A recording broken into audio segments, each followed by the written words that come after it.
Papa nyane, gas na cylinder kubukwaro. Dekwe batara mu gas. Why? Sina ngona force so. Get out. Mbobo never njibia na ke bere nyem nsobu. I need peace of mind. Peace of mind even toro. Adumma, ngwa want peace of mind. The peace of mind. I need na nora gota.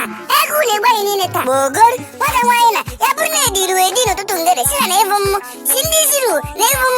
By the way, by the bush. E when mbadi tie ya buri uno mo kana bata gas. Emere ya buri uno mo kana bata gas waya. Nkume nwoke ọma dị mma resọt wapụtawo ọrịa na-arịa bụ psychopotompo asampia. Ihe na-akọsụkarị psychopotompo asampia bụ lack of peace of mind. Ndị evere nye nsogbu n'ezinụlọ wi na-ekpe. Dọkịta nwanne m akwa nwaanyị nọ n'anụ ama m na nwunye m bụ anti peace of mind. Ugbu a ka ọzọ dara m psychopoto nganakwa iji abikon. Don't worry nwanne m, anyị ga-etiriti gị. Mana nkume anyị tiriticha gị make sure na ị gara nweta peace of mind. Dọkụ, kedu ihe na-eme my husband? Your husband is suffering from psychopotompo asampia SPA. Ihe na-akọsụkarị ya bụ lack of peace of mind. O nidiri peace of mind na ndụ ya.